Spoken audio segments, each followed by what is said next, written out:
ಗುರುರ್ಬ್ರಹ್ಮ ಗುರುರ್ವಿಷ್ಣು ಗುರುರ್ದೇವೋ ಮಹೇಶ್ವರಃ ಗುರುಃ ಸಾಕ್ಷಾತ್ ಪರಂ ಬ್ರಹ್ಮ ತಸ್ಮೈ ಶ್ರೀ ಗುರವೇ ನಮಃ. ರಾಮಾಯ ರಾಮಭದ್ರಾಯ ರಾಮಚಂದ್ರಾಯ ವೇಧಸೆ ರಘುನಾಥಾಯ ನಾಥಾಯ ಸೀತಾಯ ಪತಯೇ ನಮಃ.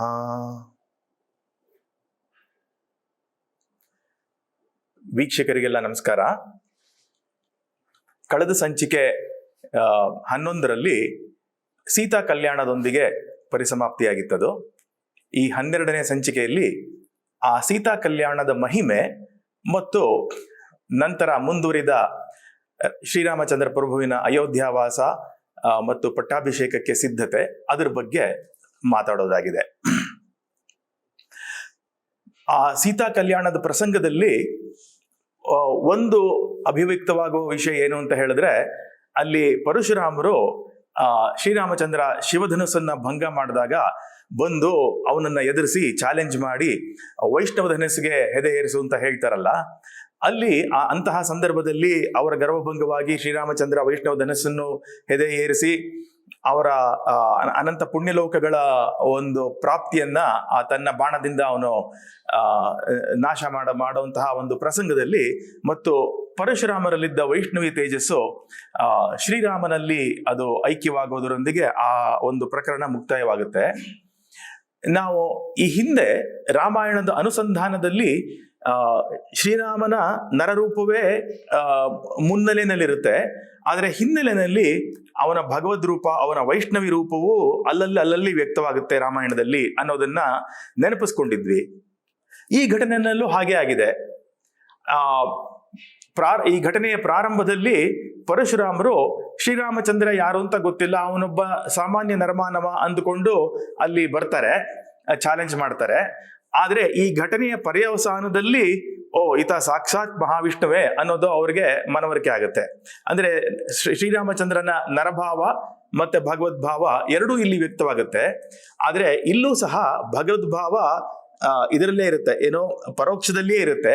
ಪರಶುರಾಮರಿಗೆ ಮಾತ್ರ ಅವನ ವೈಷ್ಣವ ಭಾವ ಅರ್ಥವಾಗುತ್ತೆ, ಅವನು ಮಹಾವಿಷ್ಣು ಅಂತ ಅಲ್ಲೇ ಇದ್ದ ದಶರಥ ಮಹಾರಾಜನಿಗೆ ಆಗ್ಲೂ ಸಹ ಅರ್ಥವಾಗಿರೋದಿಲ್ಲ. ಅದು ಶ್ರೀರಾಮಚಂದ್ರನನ್ನ ನರಮನುಷ್ಯ ಅನ್ನೋ ತನ್ನ ಎಳೆ ಮಗು ಅನ್ನೋ ತರಹನೇ ಆ ರೀತಿನಲ್ಲೇ ದಶರಥ ಮಹಾರಾಜ ಅಲ್ಲಿ ಮೋಹಿತನಾಗಿರ್ತಾನೆ.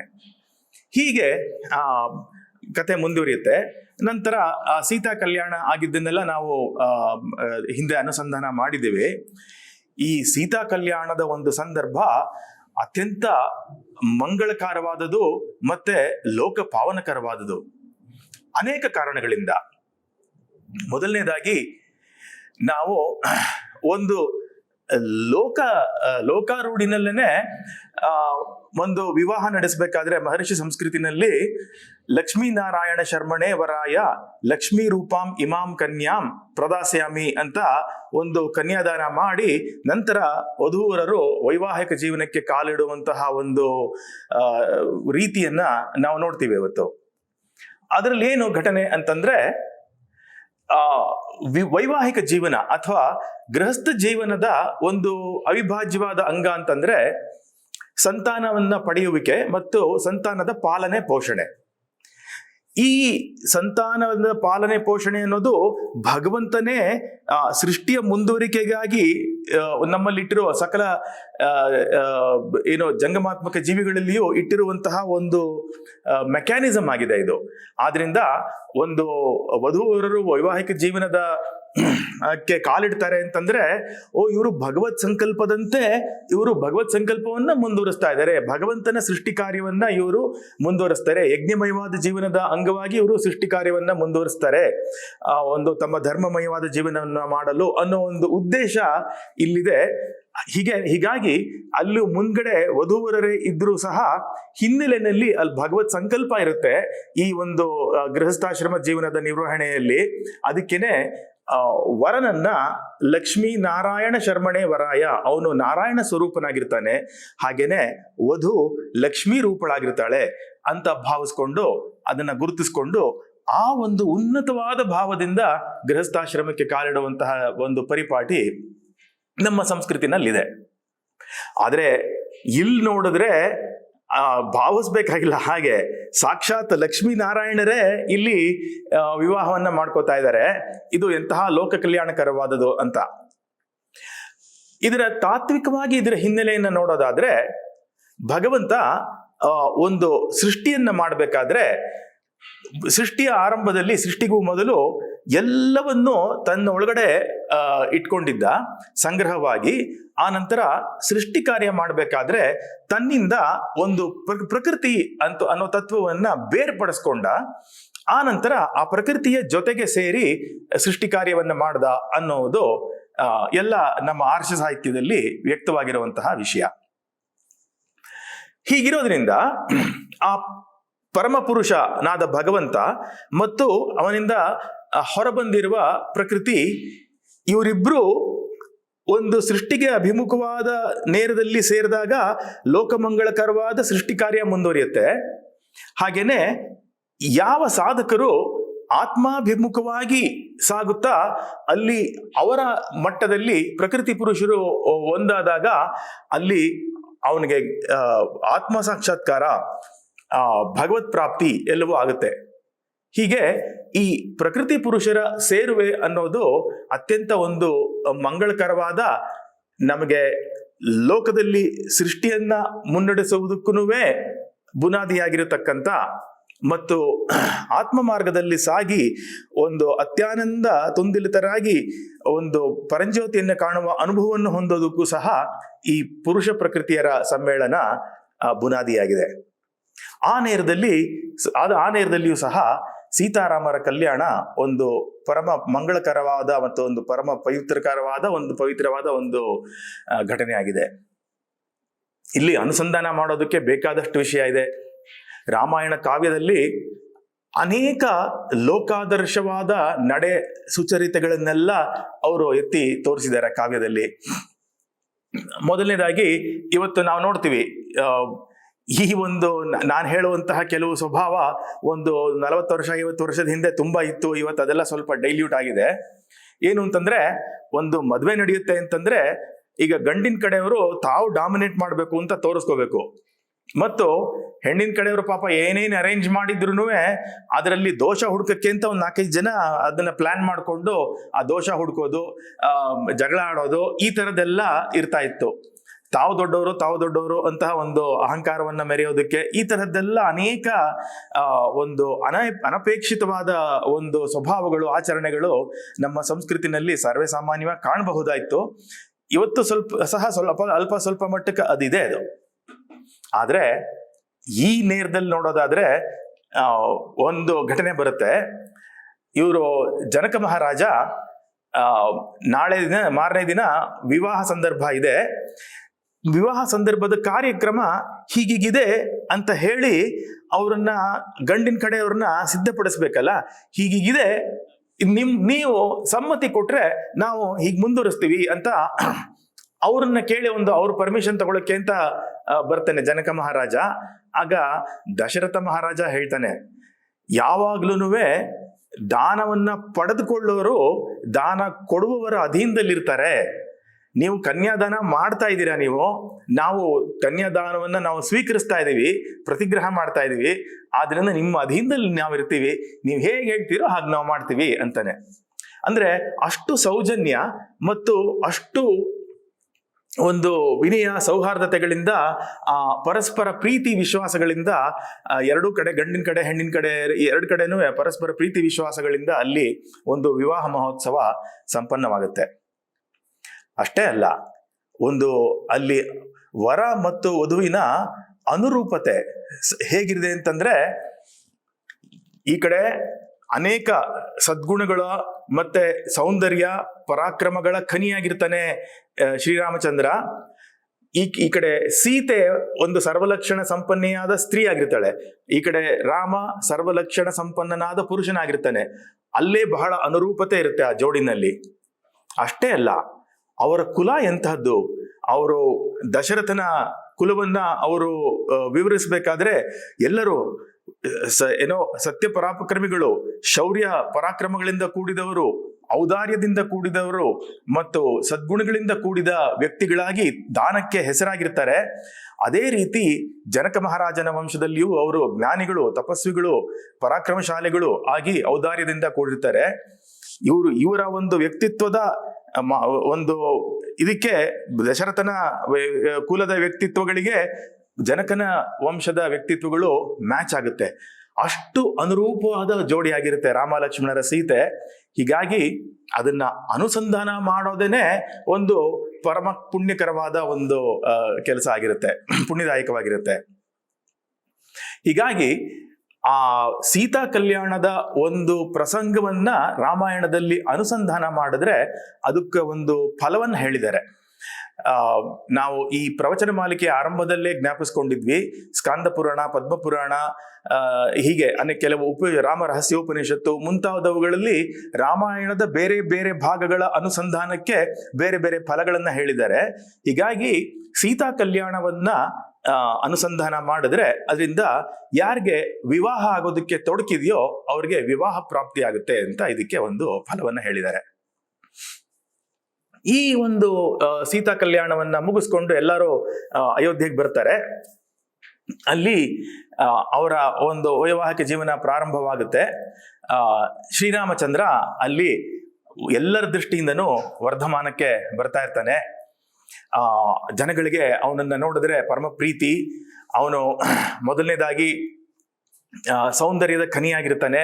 ನೋಡೋದಕ್ಕೇನೆ ಒಂದು ಆಕರ್ಷಕವಾಗಿರುವಂತಹ ಒಂದು ವ್ಯಕ್ತಿತ್ವ. ಅದಲ್ದೇನೆ ಎಲ್ಲರೊಂದಿಗೂ ಬಹಳ ಪ್ರೀತಿಯಿಂದ ವ್ಯವಹರಿಸ್ತಾ ಇರ್ತಾನೆ. ಹಿರಿಯರ ಜೊತೆ ವಿನಯದಿಂದ ಅವರ ಶುಶ್ರೂಷೆಯನ್ನ ಮಾಡ್ತಾ ಇರ್ತಾನೆ. ಮತ್ತು ತನ್ನ ಬೇರೆ ಜನಗಳ ಜೊತೆ ಪೂರ್ವಭಾಷಿಯಾಗಿರ್ತಾನೆ. ಯಾರಾದ್ರೂ ಮಾತಾಡಕ್ಕೆ ಸಂಕೋಚ ಪಡ್ಕೋತಾ ಇದ್ರು ಅಥವಾ ಯಾರೇ ಬಿಗುಮಾನದಿಂದ ಇದ್ರೂ ಸಹ ಇವನೇ ಅವ್ರನ್ನ ಮೊದಲು ಹೋಗಿ ಮಾತಾಡಿಸಿ ಒಂಥರ ಅವ್ರ ಮನಸ್ಸನ್ನ ಲಘುವಾಗಿ ಮಾಡಿ ಅವ್ರಿಗೆ ಒಂದು ಏನೋ ಒಂದು ಬಿಗುಮಾನ ಇರೋದನ್ನ ಬಿಡಿಸಿ ಒಂದು ಸೌಹಾರ್ದತೆ ಉಂಟಾಗುವಂತೆ ಮಾಡ್ತಾ ಇರ್ತಾನೆ. ಯಾರಾದ್ರೂ ಒಂದು ನಿಷ್ಠುರದಿಂದ ಮಾತಾಡೋದು ಹಾಗೆ ಮಾಡಿದ್ರು ಸಹ ಇವನು ಪ್ರೀತಿಯಿಂದನೇ ಮಾತಾಡಿಸಿ ಎಲ್ಲಾನು ಸರಿ ಮಾಡ್ತಾ ಇರ್ತಾನೆ. ಶ್ರೀರಾಮಚಂದ್ರ ವಿದ್ವಾಂಸನಾಗಿರ್ತಾನೆ, ವೇದಾಂಗ ಪಾರಂಗತನಾಗಿರ್ತಾನೆ, ಧರ್ಮಜ್ಞನಾಗಿರ್ತಾನೆ.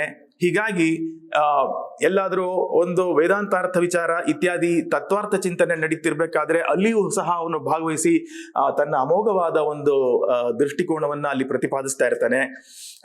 ಅಷ್ಟೇ ಅಲ್ಲ, ಯಾವುದಾದ್ರೂ ಒಂದು ಜಟಿಲವಾದ ಒಂದು ಸಮಸ್ಯೆ ಎದುರಾಯ್ತು ಅಂತಂದ್ರೆ ಒಂದು ರಾಜ್ಯಭಾರದ್ದೇ ಆಗಿರ್ಬೋದು ಅಥವಾ ಸಾಮಾಜಿಕವಾದ ಸಮಸ್ಯೆನೇ ಆಗಿರಬಹುದು, ತಾನು ಯುಕ್ತಿಯುಕ್ತನಾಗಿ ಅದನ್ನೆಲ್ಲ ಸುಲಭವಾಗಿ ಬಿಡಿಸ್ಕೊಡ್ತಾ ಇರ್ತಾನೆ. ತನ್ನ ಶಸ್ತ್ರಾಭ್ಯಾಸವನ್ನ ಮುಂದುವರಿಸ್ತಾ ಇರ್ತಾನೆ. ಅಲ್ಲೆಲ್ಲ ಇವರ ರಾಮ ಲಕ್ಷ್ಮಣ ಭರತ ಶತ್ರುಘ್ನರ ಪರಾಕ್ರಮ ವ್ಯಕ್ತವಾಗ್ತಾ ಇರುತ್ತೆ. ಅಲ್ಲಿ ಶ್ರೀರಾಮಚಂದ್ರ ದಶರಥನಿಗಿಂತ ಇನ್ನೂ ಹೆಚ್ಚಿನ ಅತುಲ ಪರಾಕ್ರಮವನ್ನ ಅಲ್ಲಿ ಪ್ರದರ್ಶಿಸ್ತಾ ಇರ್ತಾನೆ. ಆದ್ರೂ ಎಂದಿಗೂ ತನ್ನ ಪರಾಕ್ರಮವನ್ನ ದುರುಪಯೋಗ ಪಡಿಸ್ಕೊಳ್ಳಲ್ಲ. ರಾಜ್ಯದ ಭಾರದಲ್ಲಿ ಎಲ್ಲೆಲ್ಲಿ ಮಂತ್ರಾಲೋಚನೆ ಮಾಡಬೇಕು ಅದನ್ನೆಲ್ಲ ರಹಸ್ಯವಾಗಿ ಮಂತ್ರಾಲೋಚನೆ ಮಾಡ್ತಾ ಇರ್ತಾನೆ. ಹೀಗೆ ಆ ರಾಜ್ಯಭಾರದಲ್ಲಿ ಎಲ್ಲಿ ಧನ ಸಂಗ್ರಹ ಮಾಡಬೇಕು, ರಾಜ್ಯಕ್ಕಾಗಿ ಧನ ಸಂಗ್ರಹ ಮಾಡ್ತಾ ಇರ್ತಾನೆ. ಆ ಧನವನ್ನು ವ್ಯಯ ಮಾಡಬೇಕಾದ್ರೆ ಹಿಂದು ಮುಂದೆ ನೋಡೋದಿಲ್ಲ. ಎಲ್ಲಿ ವ್ಯಯ ಮಾಡಬೇಕೋ ಅಲ್ಲಿ ಕೈ ಹಿಡಿಯೋದಿಲ್ಲ. ಆದ್ರೆ ಎಲ್ಲೂ ಅನಗತ್ಯವಾಗಿ ಹಣವನ್ನ ಖರ್ಚು ಮಾಡೋದಿಲ್ಲ. ಹೀಗೆ ಅನೇಕ ವಿಧದಿಂದ ಅವನು ಎಲ್ಲ ಜನರಿಗೂ ಪ್ರೀತಿ ಪಾತ್ರನಾಗುವಂತೆ ಕಂಗೊಳಿಸ್ತಾ ಬೆಳಿತಾ ಇರ್ತಾನೆ ಶ್ರೀರಾಮಚಂದ್ರ. ಈ ಮಧ್ಯದಲ್ಲಿ ಇದನ್ನೆಲ್ಲ ನೋಡ್ತಾ ದಶರಥ ಮಹಾರಾಜನಿಗೆ ಶ್ರೀರಾಮಚಂದ್ರನಿಗೆ ಯಾಕೆ ಪಟ್ಟಾಭಿಷೇಕ ಮಾಡಬಾರ್ದು, ನಾನು ಚೆನ್ನಾಗಿರ್ಬೇಕಾದ್ರೆ ಅವನಿಗೆ ಪಟ್ಟಾಭಿಷೇಕ ಮಾಡಬೇಕು ಅನ್ನೋ ಕಾರಣಕ್ಕಾಗಿ ಅವನು ಒಂದು ಆಲೋಚನೆ ನಡೆಸಿ ತನ್ನ ಮಂತ್ರಿಗಳ ಒಂದು ಸಭೆಯನ್ನ ಕರೆದು, ನಾನು ಶ್ರೀರಾಮಚಂದ್ರನಿಗೆ ಪಟ್ಟಾಭಿಷೇಕ ಮಾಡಬೇಕು ಅಂತ ಅನ್ಕೊಂಡಿದ್ದೀನಿ, ನೀವೆಲ್ಲ ಏನ್ ಹೇಳ್ತೀರಾ ಅಂತ ಕೇಳಿ ಅವರೆಲ್ಲರೂ ಸಮ್ಮತಿಸಿದ ನಂತರ ಒಂದು ತನ್ನ ಸಾಮಂತ ರಾಜರು ಮತ್ತು ಪ್ರಜೆಗಳಲ್ಲಿರುವ ಅನೇಕ ಪ್ರಮುಖರು ಅವ್ರನ್ನೆಲ್ಲ ಒಂದು ದೊಡ್ಡ ಸಭೆ ಕರೆಸಿ ನಾನು ಯುವರಾಜ ಪಟ್ಟಾಭಿಷೇಕ ಮಾಡಬೇಕು ಅಂತ ಅನ್ಕೋತಾ ಇದ್ದೀನಿ, ಶ್ರೀರಾಮಚಂದ್ರನಿಗೆ ಮಾಡಬೇಕು ಅಂತ ಅನ್ಕೊಂಡಿದ್ದೀನಿ, ನೀವೆಲ್ಲ ಏನ್ ಹೇಳ್ತೀರಾ, ನೀವು ಸಮ್ಮತಿಸಿದ್ರೆ ನಾನು ಹಾಗೆ ಮುಂದುವರಿತೀನಿ ಅಂತ ಹೇಳ್ತಾನೆ. ಆಗ ಪ್ರಜೆಗಳು ಮತ್ತೆ ಸಾಮಂತ ರಾಜರೆಲ್ಲರೂ ಸಹ ಒಕ್ಕಲಿನಿಂದ ಬಹಳ ಹರ್ಷದಿಂದ ಅದಕ್ಕೆ ಸಾಧು ಸಾಧು ಅಂತ ಹೇಳಿ, ಖಂಡಿತ ಶ್ರೀರಾಮಚಂದ್ರನಿಗೆ ಆಗ್ಬೇಕಾಗಿರೋದು ಯುವರಾಜ ಪಟ್ಟಾಭಿಷೇಕ, ಖಂಡಿತ ಇದು ಆಗ್ಲೇಬೇಕಾಗಿರೋದು ಕೆಲಸ ಅಂತ ಅವರೆಲ್ಲರೂ ಒಂದು ಸಮ್ಮತಿಸ್ತಾರೆ. ಆನಂತರ ಅವರು ಒಂದು ಘೋಷಣೆ ಮಾಡ್ತಾರೆ, ಶ್ರೀರಾಮಚಂದ್ರನಿಗೆ ಪಟ್ಟಾಭಿಷೇಕ ಅಂತ. ಆ ನಂತರ ಏನು ಜನಗಳೆಲ್ಲರೂ ಒಂದು ಸಂಭ್ರಮದಿಂದ ಸಂಭ್ರಮಾಚರಣೆ ಶುರು ಮಾಡ್ತಾರೆ. ಆಗ ಅಲ್ಲಿ ಕೈಕೇಯಿ ಮಹಾರಾಣಿಯ ದಾಸಿಯಾಗಿರತಕ್ಕಂಥ ಮಂಥರೆ ಅನ್ನುವ ಒಬ್ಬಳು ದಾಸಿಗೆ, ಅವಳು ತನ್ನ ಕೊಠಡಿಯಿಂದ ಬಂದು ಹೊರಗಡೆ ನೋಡ್ತಾಳೆ, ಇದೇನಿದು ಎಷ್ಟೊಂದು ಕಲರವ ಇದೆಯಲ್ಲ ಪ್ರಜೆಗಳಲ್ಲಿ, ಏನ್ ನಡೀತಾ ಇದೆ ಅಂತ ವಿಚಾರಿಸಿದ್ರೆ ಆಗ ಗೊತ್ತಾಗುತ್ತೆ ಶ್ರೀರಾಮಚಂದ್ರನಿಗೆ ಪಟ್ಟಾಭಿಷೇಕ ಅಂತ. ಆಗ ಅವಳು ಕೈಕೇಯಿ ಆಸ್ಥಾನಕ್ಕೆ ಓಡ್ ಹೋಗಿ ಅಲ್ಲಿ ಕೈಕೇಯಿ ಮಲಗಿರ್ತಾಳೆ, ಅವಳನ್ನ ಎಬ್ಬಿಸಿ, ಏನ್ ಮಾಡ್ತಾ ಇದೀಯ ನೀನು, ಇಂತಹ ಸಮಯದಲ್ಲಿ ನೀನು ಮಲ್ಕೊಂಡಿದ್ಯಲ್ಲ, ನೋಡು ನಿನ್ನ ಸರ್ವಸ್ವವು ನಾಶ ಆಗ್ತಾ ಇದೆ, ಎದ್ದೇಳು ಮೇಲೆ ಅಂತ ಹೇಳಿ ಅವಳು ಏನಾಯ್ತು ಅಂತ ಕೇಳ್ತಾಳೆ ಕೈಕೇಯಿ. ಆಗ ಶ್ರೀರಾಮಚಂದ್ರನ್ ಪಟ್ಟಾಭಿಷೇಕ ಆಗಕ್ಕೆ ಎಲ್ಲ ಸಿದ್ಧತೆ ನಡೀತಾ ಇದೆ ಅಂತ ಹೇಳ್ತಾಳೆ ಕೈಕೇಯಿ, ಇವಳು ಮಂಥರೆ.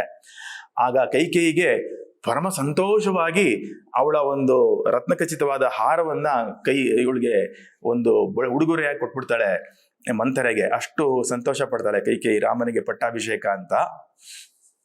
ಅಷ್ಟಕ್ಕೆ ಇಲ್ಲಿ ಇವತ್ತಿನ ಪ್ರಸಂಗ ನಿಲ್ಲಿಸ್ಕೊಂಡಿರೋಣ. ಈ ಕಥೆ ಇನ್ನೂ ಮುಂದುವರಿಯುತ್ತೆ. ನಂತರ ಮಂಥರೆ ಏನ್ ಹೇಳ್ತಾಳೆ ಅನ್ನೋದನ್ನೆಲ್ಲ ಮುಂದಿನ ಸಂಚಿಕೆಯಲ್ಲಿ ನೋಡೋಣವಾಗ್ಲಿ. ಆದ್ರೆ ಈ ಒಂದು ಘಟ್ಟದಲ್ಲಿ ಕೆಲವು ಇನ್ನೂ ಒಂದೆರಡು ತಾತ್ವಿಕವಾದ ಅಂಶಗಳನ್ನ ನಾವು ಗಮನಿಸೋದಾದ್ರೆ, ಇವತ್ತು ಹಲವು ಕಡೆ ಪ್ರಜಾಪ್ರಭುತ್ವ, ಪ್ರಜಾಪ್ರಭುತ್ವ ಅಂತಂದ್ರೆ of the people, by the people, for the people ಅಂತ ಅದಕ್ಕೆ ಒಂದು ಘೋಷಣೆಯನ್ನ ಇಟ್ಕೊಂಡು ಪ್ರಜಾಪ್ರಭುತ್ವಕ್ಕೆ ಎಲ್ಲ ಬಹಳ ಮಹತ್ವವನ್ನು ಕೊಡುವಂತಹ ಒಂದು ವಿಷಯವನ್ನ ನಾವು ಇಲ್ಲಿ ಗಮನಿಸ್ತಾ ಇರ್ತೀವಿ. ನಮ್ಮ ಭಾರತ ದೇಶದಲ್ಲಿಯೂ ಸಹ ಪಾಶ್ಚಿಮಾತ್ಯ ದೇಶಗಳ ಸಂವಿಧಾನದಿಂದ ಆಮದು ಮಾಡಿಕೊಂಡು ನಾವು ಅದನ್ನ ಬಹಳ ದೊಡ್ಡದಾಗಿ ಮಾಡ್ತಾ ಇದೀವಿ ನಾವು ಇವತ್ತು ಬೇರೆಯಾಗಿ ಅಂತ ಅನ್ಕೊಂಡಿದೀವಿ. ಆದ್ರೆ ಒಂದು ಮಹಾರಾಜರ ಆಳ್ವಿಕೆಯಲ್ಲಿಯೂ ಸಹ ಒಂದು ಪ್ರಜೆಗಳಿಗೆ ಎಷ್ಟು ಅಧಿಕಾರ ಇರ್ತಾ ಇತ್ತು ಅನ್ನೋದು ಈ ಘಟನೆಯಲ್ಲಿ ಗೊತ್ತಾಗುತ್ತೆ. ದಶರಥ ಮಹಾರಾಜ ಪ್ರಜೆಗಳನ್ನ ಕರೆದು ನಿಮ್ಮ ಸಮ್ಮತಿ ಬೇಕು ನಂಗೆ ಅಂತ ಕೇಳ್ತಾನೆ. ಪ್ರಜೆಗಳು ಸಮ್ಮತಿಸಲಿಲ್ಲ ಅಂತಂದ್ರೆ ಅದಕ್ಕೆ ಅವಾಗ ಬೇರೆ ಇನ್ನೇನಾದ್ರೂ ಮಾಡ್ಬೇಕಾಗಿರುತ್ತೆ. ಅಂದ್ರೆ ಪ್ರಜೆಗಳಿಗೆ ಅಷ್ಟು ಒಂದು ಅಧಿಕಾರ ಇರುತ್ತೆ. ಮತ್ತು ಅದನ್ನ ಸಮ್ಮತಿ ಪಡೆಯುವಿಕೆಯನ್ನ ದಶರಥ ಹಂತ ಹಂತವಾಗಿ ಅದನ್ನ ಮಾಡೋದನ್ನು ನಾವು ಸಹ ಇಲ್ಲಿ ಗಮನಿಸಬಹುದು. ಮೊದಲು ಮಂತ್ರಿಗಳ ಜೊತೆ ಮತ್ತು ತನ್ನ ಸರ್ಕಾರದ ಪ್ರಮುಖರ ಜೊತೆ ಸಮಾಲೋಚನೆ ನಡೆಸಿ ಅಲ್ಲಿ ಒಂದು ಒಮ್ಮತಕ್ಕೆ ಬಂದು, ಆ ನಂತರ ಒಂದು ವಿಸ್ತಾರವಾದ ಸಭೆಯನ್ನ ಮಾಡಿ ಸಾಮಂತರಾಜರು ಪ್ರಜಾ ಪ್ರಮುಖರನ್ನೆಲ್ಲ ಸೇರಿಸಿಕೊಂಡು ಒಂದು ಸಮ್ಮತಿಯ ಪಡೆಯುವಿಕೆಯನ್ನು ಸಹ ಅಲ್ಲಿ ಮಾಡ್ತಾನೆ. ಇದನ್ನ ನಾವಿಲ್ಲಿ ಗಮನಿಸಬಹುದು. ಇದೇ ನೇರದಲ್ಲಿ ಇನ್ನು ಮಹಾಭಾರತದಲ್ಲೂ ಸಹ ದುರ್ಯೋಧನ ಎಷ್ಟೇ ದುರಾಲೋಚನೆಯನ್ನು ಮಾಡಿದ್ರೂ ಸಹ ಅಲ್ಲಿಯೂ ಅವನು ಪ್ರಜೆಗಳ ಆಂದೋಲನ ಅನ್ನೋ ಒಂದು ವಿಷಯಕ್ಕಾಗಿ ಅವನು ಭಯ ಪಡ್ತಾನೆ. ತೀರಾ ನಾವು ಪಾಂಡವರನ್ನ ಎದುರು ಹಾಕೊಳ್ಳೋ ನೇರದಲ್ಲಿ ಅವ್ರಿಗೆ ಪ್ರಜೆಗಳ ಪ್ರೀತಿ ಇರುತ್ತೆ. ಈ ಮಟ್ಟಕ್ಕೆ ನಾವು ಹೋಗಕ್ಕಾಗಲ್ಲ, ಈ ಮಟ್ಟಕ್ಕೆ ಹೋದ್ರೆ ಪ್ರಜೆಗಳು ದಂಗೆ ಎದ್ಬಿಡ್ತಾರೆ. ಆದ್ರಿಂದ ಇಷ್ಟು ರಹಸ್ಯವಾಗಿ ಹೀಗ್ ಮಾಡೋಣ ಅನ್ನೋ ತರಹದ ಒಂದು ಸಮಾಲೋಚನೆ ದುರ್ಯೋಧನ, ಕರ್ಣ, ಶಕುನಿ ದುಶ್ಯಾಸನ ಇವರ ಸಭೆಗಳಲ್ಲಿ ನಡೀತಾ ಇರುತ್ತೆ. ಅಂದ್ರೆ ಅಲ್ಲಿಯೂ ಸಹ ಮಹಾಭಾರತದ ಸಮಯದಲ್ಲಿಯೂ ಸಹ ಪ್ರಜೆಗಳ ಒಂದು ಸಮ್ಮತಿ, ಅವರ ಅಭಿಪ್ರಾಯಕ್ಕೆ ಒಂದು ಬೆಲೆ ಅನ್ನೋದು ಇದ್ದಿರುತ್ತೆ. ಮತ್ತೆ ಇತ್ತೀಚೆಗಿನವರೆಗೂ ಸಹ ಮೈಸೂರಿನ ಮಹಾರಾಜರು ನಾಲ್ವಡಿ ಕೃಷ್ಣರಾಜ ಒಡೆಯರು ಅವರನ್ನ ಹಲವರು ರಾಜರ್ಷಿ ಅಂತ ಕರೀತಾರೆ. ಅವರು ಸಹ ಅನೇಕ ಘಟನೆಗಳಲ್ಲಿ ಈ ರೀತಿ ಪ್ರಜೆಗಳಿಗಾಗಿಯೇ ತಮ್ಮ ಜೀವನ ಅನ್ನೋ ರೀತಿಯಲ್ಲಿ ಮಾಡಿರುವಂತಹ ಕೆಲವು ಸಂದರ್ಭಗಳು ಉಂಟು. ಒಮ್ಮೆ ಕಾಶಿನಲ್ಲಿ ಅವರು ಗಂಗೆನಲ್ಲಿ ತರ್ಪಣ ಕೊಡಬೇಕಾದ್ರೆ ನನ್ನ ಪುಣ್ಯವೆಲ್ಲವೂ ನನ್ನ ಪ್ರಜೆಗಳ ಯೋಗಕ್ಷೇಮಕ್ಕಾಗಿ ವಿನಿಯೋಗವಾಗ್ಲಿ ಅಂತ ಹೇಳಿ ತರ್ಪಣ ಕೊಟ್ಟಿದ್ದಂತಹ ಒಂದು ಪ್ರಸಂಗ. ಅಥವಾ ಅವರು ಕನ್ನಂಬಾಡಿ ಕಟ್ಟಬೇಕಾದ್ರೆ ಮಹಾರಾಣಿಯವರ ಆಭರಣಗಳನ್ನೆಲ್ಲ ಅಡ ಇಟ್ಟು ಬಂದಿದಂತಹ ಫಂಡ್ಸ್ ಶಾರ್ಟೇಜ್ ಅಲ್ಲಿ ಅದರಿಂದ ಹಣ ಸಂಪಾದನೆ ಮಾಡಿ ಕನ್ನಂಬಾಡಿ ಕಟ್ಟಿದಂತಹ ಪ್ರಸಂಗ. ಇದೆಲ್ಲೂ ಸಹ ಅವರು ಎಷ್ಟರ ಮಟ್ಟಿಗೆ ಅವರು ಪ್ರಜಾಪಾಲಕರಾಗಿರ್ತಾ ಇದ್ರು ನಮ್ಮ ಮಹಾರಾಜರು ಅನ್ನೋದನ್ನ ಇಲ್ಲಿ ಅದು ನೆನಪಿಸ್ಕೊಳ್ಳುತ್ತೆ. ರಾಮಾಯಣದ ಕಾಲದಿಂದ ಮಹಾಭಾರತದ ಕಾಲದಿಂದ ಹಿಡಿದು ಇತ್ತೀಚಿನವರೆಗೂ ಅದು ಅನುಸ್ಯೂತವಾಗಿ ಆ ಸಂಸ್ಕೃತಿ ಮುಂದುವರೆದುಕೊಂಡು ಬಂದಿತ್ತು ಅನ್ನೋದು ಸಹ ಇಲ್ಲಿ ನಮಗೆ ವಿದಿತವಾಗುತ್ತೆ. ಇಲ್ಲಿಗೆ ಇಂದಿನ ಸಂಚಿಕೆಯನ್ನ ಮಂಗಳ ಮಾಡೋಣ. ಶ್ರೀರಾಮಚಂದ್ರಾರ್ಪಣಮಸ್ತು, ಶ್ರೀಕೃಷ್ಣಾರ್ಪಣಮಸ್ತು, ಶ್ರೀರಂಗಾರ್ಪಣಮಸ್ತು.